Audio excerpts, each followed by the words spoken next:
Welcome back to Frankly Speaking here on WYDC TV Big Fox, our beautiful view of Market Street as we broadcast live from the Hesselson studio.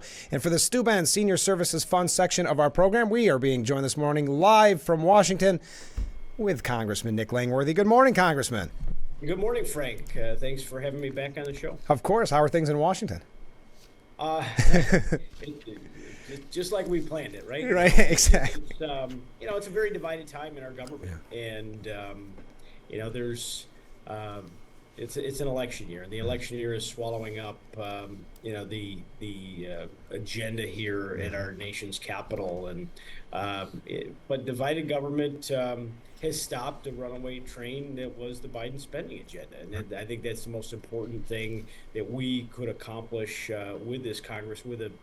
Today we have a one-seat majority because there's a lot of vacancies. A member, my neighboring district, city of Buffalo, was sworn in, Tim Kennedy, this week, and we are waiting for some members to come through their runoffs and the special elections to come here to fill some of the other vacancies. But it's a very, very narrow majority. When you get into the even numbered years, I mean, we will not have a ton of legislative calendar this year, but we're not addressing the most important issues. The president doesn't address affordability for Americans. He has not addressed the southern border crisis. And there's a lot of work that's gone undone. I'm very disappointed in that. Absolutely. And you mentioned the word divided, and one of the topics we've been discussing so much on this program are the anti-Israel protests on college campuses. And did you ever think we'd be in a time where, we were lectured so often about how love trumps hate, and now on college campuses it seems as if hate is a fashionable thing to be involved in?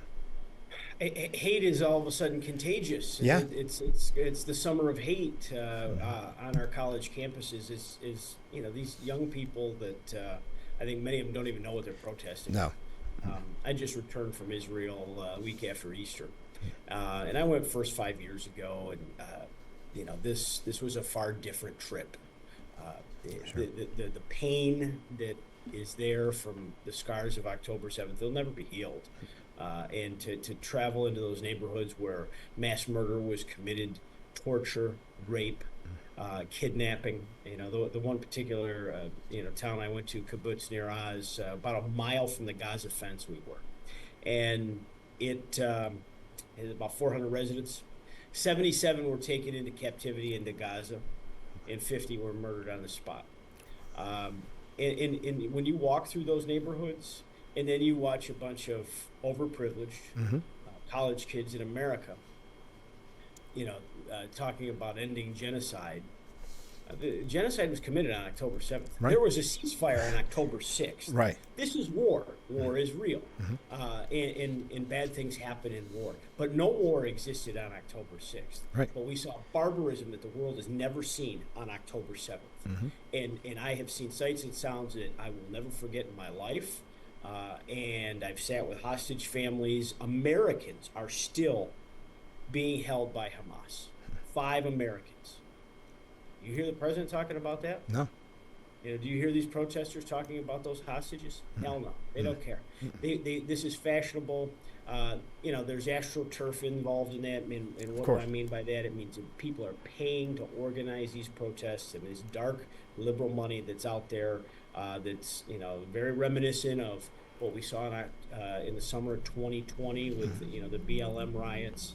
And we now have young impressionable people putting their own lifelong reputations on the line as they're out there spewing this hate on the internet for all to see. And don't you feel bad for the student who just wanted that degree and spent all that money and now has the stigma of graduating in the class of 2024 from a Columbia or wherever the case may be?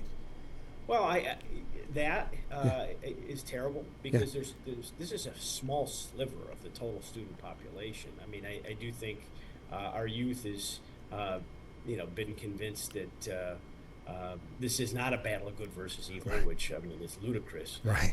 But you really, have, I think, a lot of people that are going to reimagine what the big educational Yes. industrial complex really means at this point. And we've seen a trend of that since COVID. But these Ivy League institutions are not going to have the same cachet that they once did. No.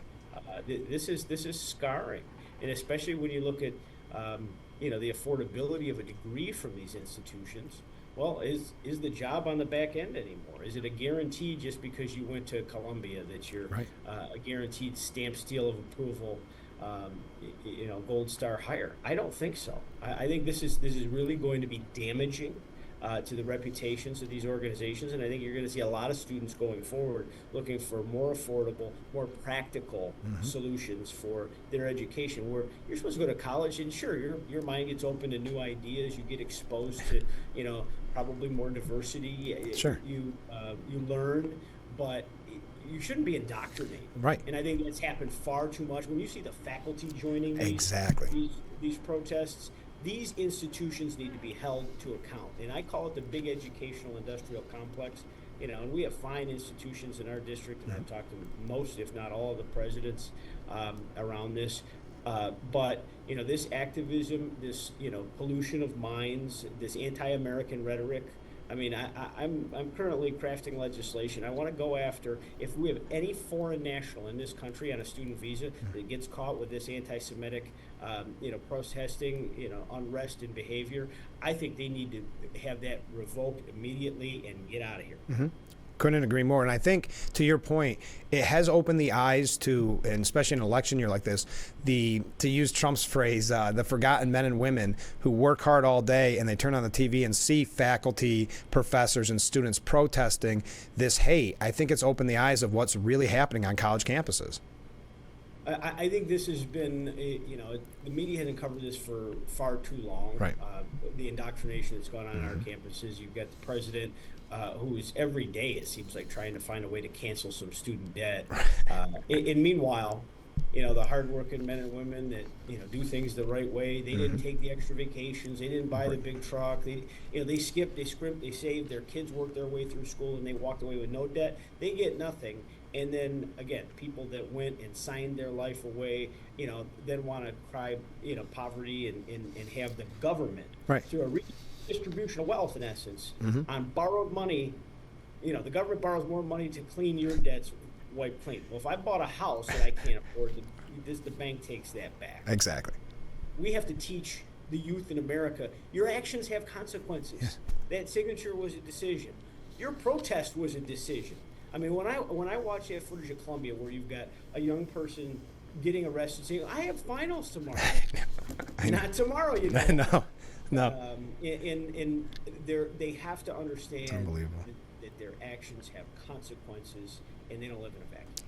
And to your point, we had a viewer reach out and saying, isn't higher education at some point responsible for helping these students pay off their loans through finding gainful employment? It seems now you've seen some of the degrees that these protesters are trying to obtain. There is no future in the real world for some of these degrees that they're paying a lot of money for. No, I think that we also need to be rethinking some of our incentives in some of these student loan programs. I mean, why is it the federal government's business to put people into degree programs that don't lead to a career? Right. I mean, the whole idea is to improve our society by improving our economy. We have a lot of ways that we should, we have industries that have no future. We're talking about using visas to bring foreign, nationals into the country to do specific jobs. Engineers is one that comes up all the time with industries where they're trying to bring in people from Europe or Asia to come and be engineers at some of our great American companies.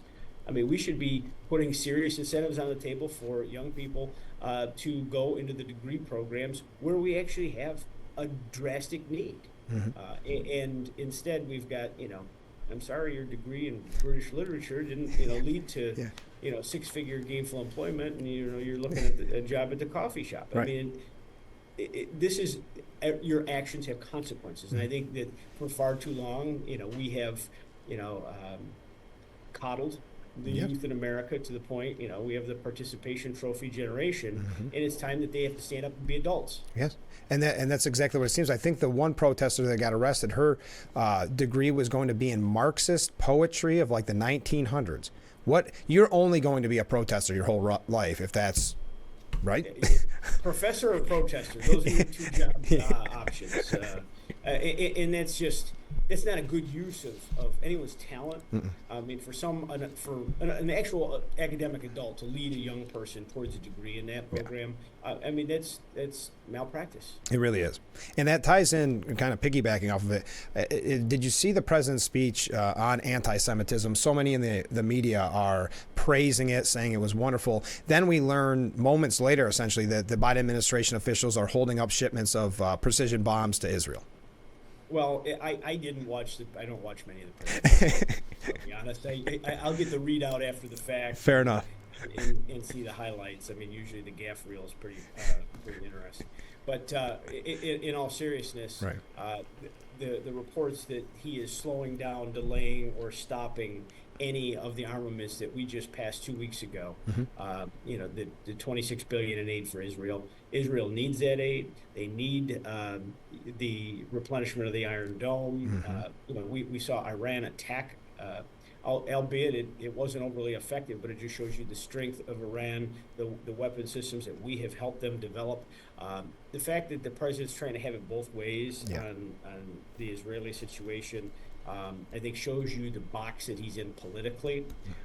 He's staring down Michigan, which has the largest Muslim population outside of the Muslim world, and he's got problems there. And his support for Israel has caused him political problems there. This is a time for any leader of the free world to do the right thing. There cannot be an inch of distance between the United States and the state of Israel. This is a bond that cannot be broken. They're our only democratic ally in the Middle East, in those Judeo-Christian values that bring our two countries as close together as they are, need to be steadfast and strong. Traveling to Israel, it's clear that America is their beacon of freedom. They are our beacon of freedom in the Middle East. And, the president wants to draw red lines and bully, President Netanyahu. This doesn't end until Hamas is eradicated. There are 4 battalions left in Rafah. They need to be dismantled. When this started, Hamas had 26 battalions. This is a fighting force. People, I think, in this country think of, just footage of little ragtag bunches of terrorists. This is an army, right? And Hezbollah is a much larger army to the north that Israel faces a real threat from every single day, plus other proxies of the Iranian regime. Right. But in Rafah, there are 4 battalions that need to be defeated, and President Netanyahu, Prime Minister Netanyahu, is dedicated to ending Hamas as they know it today, and it must be done. It's so discouraging to think that decisions like this could be made for nothing but political reasons, nothing about till November, that's all focused on November. And I also think it shows a little bit about where the Democrat Party is today, that is such a major factor in President Biden's decision making when it comes to Israel, because there's a strain now, right, of this kind of anti-Israel sentiment. I mean, sadly, I serve with terrorist sympathizers. Yeah. Some.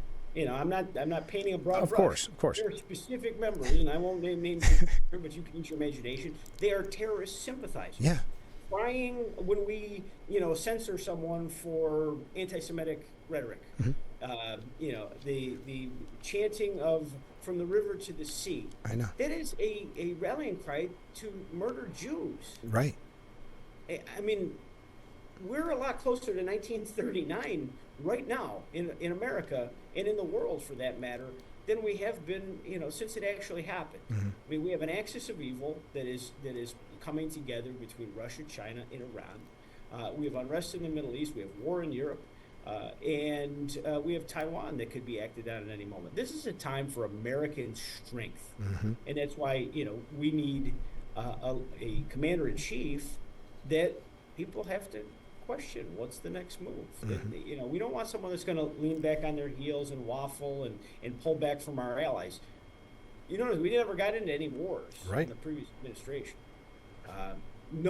Cowboy diplomacy works. It worked for Ronald Reagan. and it worked for President Trump, and it can work again. I couldn't agree more. Changing things up a little bit, I know you've received a lot of questions on this, and I know you've spoken out about it, but money for Ukraine, and I know you voted for that. Could you talk a little bit about that? Because we had some viewers write in. I actually didn't vote for that. I'm sorry, I misspoke. No, the way that the foreign aid bill was brought to the House, it was 4 separate votes. The Senate chose to fuse it all together as one vote. And it was important that we did that way because there's such differences of opinion on what the president's ultimate priorities were on this foreign aid bill. I mean, first and foremost, Israel was a no-brainer. We need to support Israel. War in the Middle East is never a good thing, but when our ally is being attacked from all sides, they needed our full support, and I was proud to vote for that. I also voted for the funding that goes to the Indo-Pacific region. China is really our greatest threat to this country, domestically and internationally, and they're acting on Taiwan, which they have made indications in a more bullish fashion than they have in the past, that they're readying for a fight. That is something that we cannot take lightly. We have to stand with Taiwan and make sure that our important ally in that region, has the defenses that they deserve and need to defend themselves in the event of an attack. But then there was a bill with some various other policy riders that we all supported. But then when it came to the question of Ukraine, make no mistake, this is a little bit of a nuanced position. Sure. Putin is a butcher and a murderer. The people of the Ukraine need the weaponry to defend themselves against this needless attack. I would have voted for a bill that included just artillery, ammunition, weapon systems, the ability for the Ukrainian people to continue the defense, to try to expel the Russians from their country. Unfortunately, that's not what the president sent us. The president sent us a bill that was over $60 billion, only about half of that lethal aid. But there's $9 billion there in payments to basically just fund the functions of the Ukrainian government. There's payments for pensions for Ukrainian government employees that are retired. These are the sorts of things that take it into a direction where you get seeds of distrust from the American people. Sure. I want to see Putin defeat. We need to see his aggression stopped. Our NATO allies cannot be threatened by him.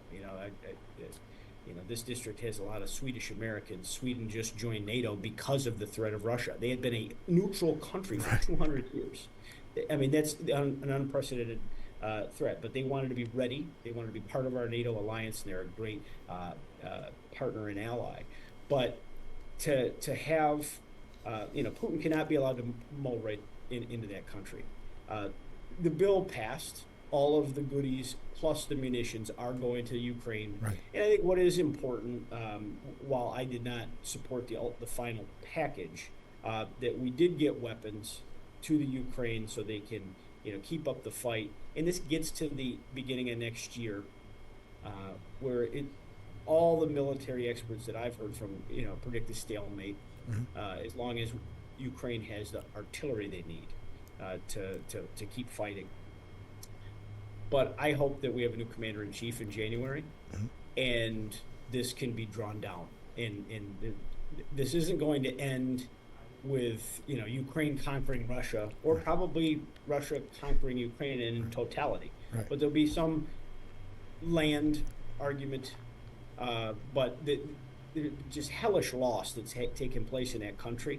Between Russia's had over 350,000 casualties, either dead or wounded permanently, and the Ukrainians have had over 200,000. This is the greatest loss of life on the battlefield since World War II in Europe.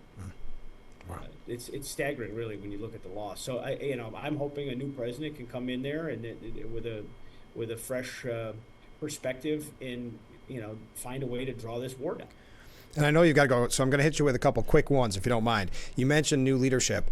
What precedent do you think this sets now that we've seen this lawfare, as it's being called, against former President Trump? It's a terrible precedent. Just like, and I'm going to, go back in time here when there was a weaponized impeachment in the late 90s, it broke the government. Right.